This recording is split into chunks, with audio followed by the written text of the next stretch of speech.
Yo, what's going on, everybody? I'm your boy Numbskull here, and welcome to 2026. I've got a lot planned for the channel this year, and for one, I intend to make it to at least 1K subs on YouTube, so if you all enjoy and want to help out with that, I'd really appreciate it. As for what I already have, I know it's not a lot, but it means a lot to me. I want to give a special thanks to everyone who has been here for this party so far. Each and every one of you mean the absolute world to me, and I hope you'll continue to stick around for what's to come. Now, as for today's video, I just want to start the year off right with the first entry into my new series. So, I present to you all, How to Be Safe with DXM. This video is the very first entry in a series that's extremely important to me.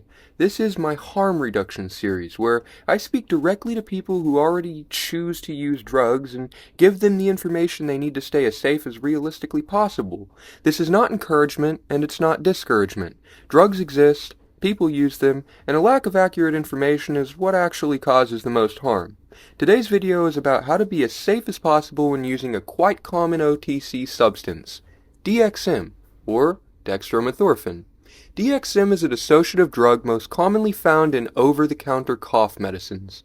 Pharmacologically, it's far more complex than many people realize. DXM itself and its primary metabolite, dextrorphan, act mainly as NMDA receptor antagonists, which is where the dissociative effects come from. DXM also affects serotonin, norepinephrine, sigma-1 receptors, and has mild opioid-like activity. Because it affects so many systems at once, DXM has a very specific and sometimes unpredictable risk profile compared to other dissociatives.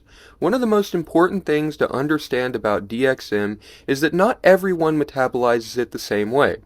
DXM is converted in the liver into dextrorphan by an enzyme called CYP2D6. Some people have reduced activity of this enzyme, or very little of it at all. These people are often referred to as poor metabolizers. If you are a poor metabolizer, your body does not efficiently convert DXM into dextrorphan. This means you may experience less dissociation and more side effects such as nausea, sweating, rapid heart rate, agitation, and confusion. In some cases, higher doses will not produce stronger dissociation, but will still increase toxicity. This leads some people to mistakenly take more, which increases risk without improving the experience. A practical question people often have is how to tell if they might be a poor metabolizer. While generic testing is the only definitive way to know, there are common patterns people report. If you take a low to moderate dose and feel unpleasant body effects like nausea, sweating, anxiety, jitteriness, or a toxic feeling without much dissociation, then that can be a clue. Another sign is needing much higher doses than others to feel dissociative effects, yet still not getting the expected mental shift.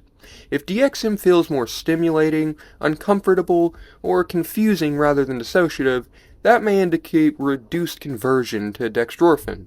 In these cases, taking more does not fix the issue and only increases risk, so it's especially important not to chase effects.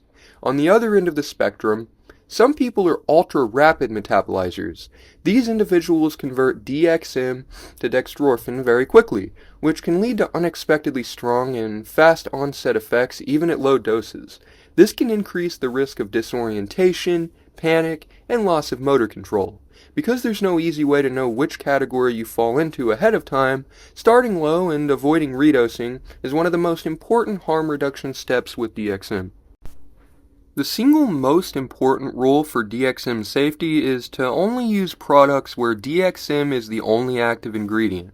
Many cough and cold medications contain other drugs that become extremely dangerous at recreational doses. Acetaminophen is especially dangerous and can cause severe liver failure even if symptoms don't appear right away. Antihistamines like chlorpheniramine or doxylamine significantly increase delirium, heart strain, seizure risk, and confusion when combined with DXM. Guaifenesin commonly causes intense nausea and vomiting at high doses. Decongestants like phenylephrine or pseudoephedrine increase blood pressure and cardiovascular stress. If a product contains anything other than DXM, it is not appropriate for recreational use. DXM dosing should always be calculated in milligrams of DXM itself, not in teaspoons of syrup or a number of pills. Tripsit can help with this. Effects are often described in plateaus, which represent general dose ranges. Lower doses, often called first plateau, are usually mildly stimulating and mood-lifting, typically around 1.5 to 2.5 milligrams per kilogram of body weight.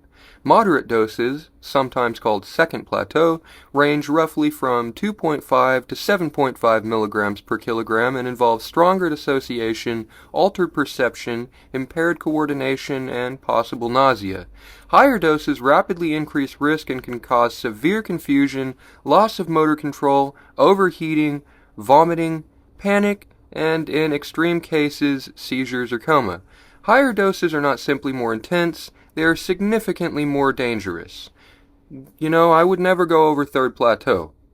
Redosing during the same session greatly increases toxicity and is a common cause of medical emergencies as well, so don't do that. The form of DXM you also take matters a lot. Immediate release DXM generally begins to take effect within 30 to 60 minutes, peaks around 2 to 4 hours, and can last anywhere from 6 to 8 hours or longer. Extended release formulations, such as Polisterex, last much longer and are harder to dose accurately. Because of the delayed peak, people sometimes take more too soon and accidentally overdose. Mixing immediate release and extended release DXM in the same session is especially risky and should be avoided. DXM should never be combined with substances or medications that increase serotonin. This includes SSRIs, SNRIs, MAOIs, many antidepressants, tramadol, MDMA, certain migraine medications, and supplements like 5-HTP or St. John's wort. Combining DXM with these substances can cause serotonin syndrome, which is a medical emergency. Symptoms include agitation, confusion, muscle rigidity, tremors, high body temperature, rapid heart rate, and sweating. DXM should also not be mixed with alcohol, benzodiazepines, opioids, or other depressants, as this significantly increases the risk of respiratory depression, blackouts, and accidental injury. There are also medical conditions that make DXM unsafe. People with liver disease, kidney disease, seizure disorders, heart rhythm problems, uncontrolled high blood pressure, or a history of psychosis should avoid DXM. DXM can worsen anxiety, paranoia, and dissociation in susceptible individuals. It should not be used during pregnancy or breastfeeding.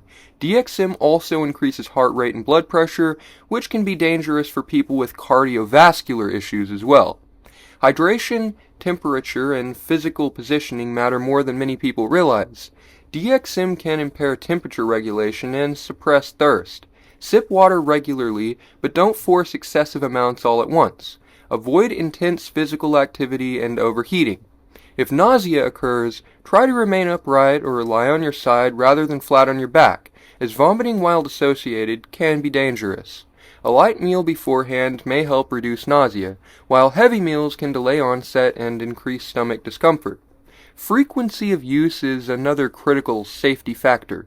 DXM places stress on the brain and liver, and frequent use significantly increases the risk of tolerance, cognitive issues, mood disturbances, and psychological dependence. Using DXM multiple days in a row or on a weekly basis greatly increases harm. Long breaks between uses are one of the simplest and most effective harm reduction strategies. As a rule of thumb, you should wait a week per plateau. Finally, it's important to recognize when something is wrong. Severe confusion, uncontrollable shaking, a very high body temperature, chest pain, irregular heartbeat, seizures, trouble breathing, or loss of consciousness are not normal effects and should never be ignored. If someone needs medical help, seek it immediately and be honest about what was taken. Medical professionals are there to preserve life, not to judge. The goal of this series is simple: fewer injuries, fewer emergencies, and more informed decisions. Harm reduction is about reality, not morality. If you choose to use DXM, understanding how it works, how it's metabolized, and how it can go wrong is the best way to reduce risk. I hope you all enjoyed, and I hope I could teach some valuable and potentially life-saving information here. If I missed anything that you think of, do drop it in the comments. Otherwise, if you found this video useful, a subscribe or follow and a like would not be taken for granted. And pop on those post notifications so you don't miss any new content ahead. Stay frosty, stay curious, and most importantly, stay safe out there. And with that, I will of course see all of you in the next one. Peace!